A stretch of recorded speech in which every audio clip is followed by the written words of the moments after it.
Et ici, vous voyez que les Égyptiens avaient effectivement inventé la notion de paradis.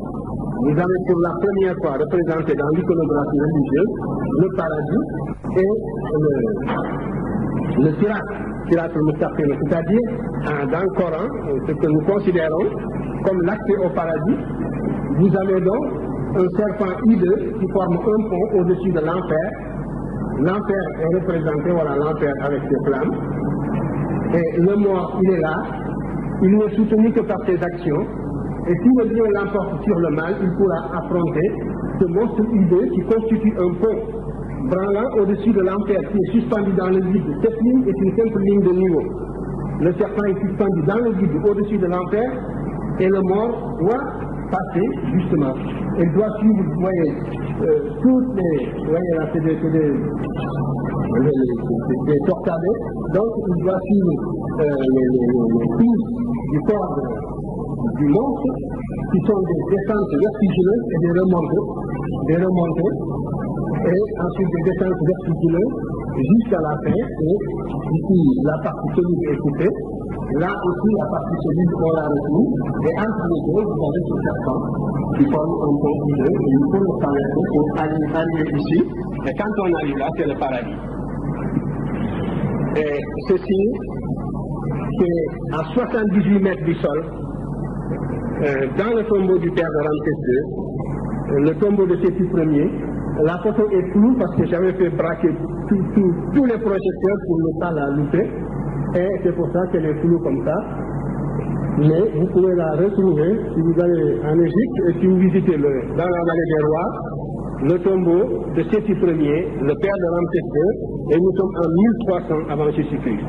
Donc 1300 ans avant Jésus-Christ. Et plus de 400 ans avant Moïse, l'Égypte avait déjà inventé la notion de paradis, la notion d'enfer et la notion de récompense dans l'au-delà. Et il faudra attendre le 2e siècle avant le christianisme pour que le judaïsme ait définitivement opté pour l'existence d'une vie dans l'au-delà.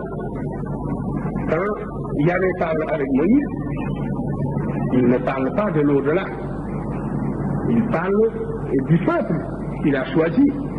Et ce peuple qui va être rangé sur terre, tout se passe ici. Et la notion d'une vie de l'au-delà, c'est l'Égypte qui l'a développée et qui l'a transmise aux autres religions. Ça, c'est un apport typiquement africain, et africain noir. Passez au suivant. Voilà aussi le fameux arbre qui est au paradis, et où l'on écrit les noms pour l'éternité. Et on y écrit justement les noms des pharaons. Vous voyez, Séti Ier, Toutmoses III, etc. Assez rapidement aussi. Et vous savez bien que dans notre symbolisme religieux islamique aussi, cet arbre, n'est-ce pas, a une très grande signification.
Nous avons tout en Égypte, tous les documents existent.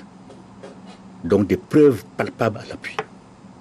nous pouvons démontrer, par exemple, que les textes sacrés que nos ancêtres ont écrits sont plus vieux de plus de 1000 ans que l'Ancien Testament, de plus de 2000 ans que le Nouveau Testament et de plus de 3000 ans que le Coran. Ça existe. Nous pouvons démontrer que les notions d'enfer, de paradis et de jugement dernier sont nos ancêtres qui l'ont inventé, alors que même n'étaient pas encore nés les ancêtres des Arabes, l'ancêtre des Arabes Ismaël, l'ancêtre des Juifs Isaac. Nous pouvons démontrer tout cela. Ce sont nos ancêtres qui ont inventé ces notions-là. Et ces notions, comme ils les ont expliquées de manière profane, c'était destiné aux enfants. L'enfer, comme on parle aux autres, c'est un enseignement que nos ancêtres ont défini, destiné aux enfants. Le paradis, c'est pareil pour les inciter à faire le bien. Donc les Africains aujourd'hui ont peur de l'enfer alors que l'enfer n'existe pas. Si on a le temps, je vous fais la démonstration. On n'a pas le temps malheureusement. C'est dommage. Mais on reviendra dans une autre émission. L'enfer n'existe pas, le paradis n'existe pas, le jugement dernier n'existe pas. C'est parce qu'ils n'ont pas franchi tout simplement la porte des centres d'initiation pour découvrir la réalité qui se cache derrière cela. Donc c'est l'enseignement des enfants que les autres ont pris pour en faire une réalité. Et les Africains en ont peur. Il faut qu'ils cessent d'avoir peur. Qu'ils cessent de croire à l'enfer. Parce que si l'être humain est une parcelle de Dieu, à partir du moment où Dieu ne ressent ni le froid, ni la chaleur, n'a pas faim, n'a pas soif, il va de soi qu'une fois désincarné, cette étincelle divine que Dieu a mise en l'être humain, une fois qu'il quitte le corps, ne peut ressentir aucun froid d'aucune sorte, aucune chaleur d'aucune sorte, n'a jamais faim, n'a jamais soif. Et personne n'a jamais vu nos ancêtres grelotter de froid ou chercher de l'ombre pour aller s'y mettre ou avoir faim ou avoir soif. Personne n'a jamais vu ça. Donc ils cessent de croire à des histoires enfantines et qui redeviennent des adultes. On a tout fait. Les autres n'ont fait que copier la philosophie, les trucs, tout. Et même la religion, le divin. Le divin. Le divin, c'est même une création africaine, l'immortalité de l'âme. Les Grecs étaient surpris. Ils disaient que les Égyptiens sont les premiers peuples à inventer le concept de l'immortalité de l'âme humaine. L'immortalité de l'âme humaine. Eux-mêmes, ils reconnaissent.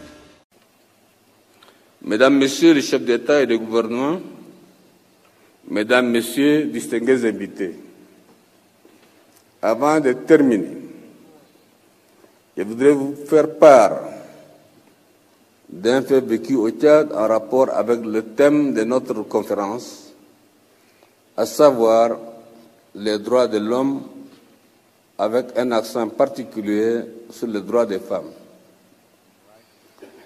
Il y a quelques semaines, une jeune femme manipulée par la secte Boko Haram a été arrêtée dans la région du lac Tchad, alors qu'elle s'apprêtait à faire exploser la charge qu'elle portait sur elle.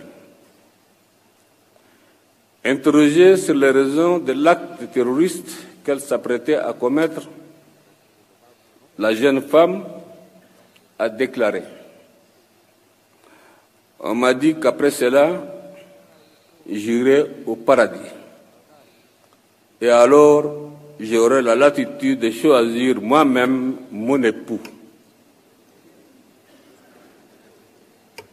Voilà, c'est simple. Raison pour laquelle elle est très pressée pour aller au-delà et choisir son époux, parce que sur terre aujourd'hui, ce n'est plus possible. Cette terrifiante confession traduit le désarroi dans lequel se trouvent aujourd'hui des millions de femmes africaines soumises aux violences de toutes sortes, à l'arbitraire de certaines pratiques rétrogrades. Les droits de l'homme que nous devons promouvoir consistent aussi à changer le destin de ces femmes. Mais nous ne pouvons le faire par des discours ou des rapports. Il nous faut agir concrètement. C'est ce à quoi j'invite les États afin que 2016 marque effectivement un pas positif dans le sort des millions de femmes du continent. Je vous remercie.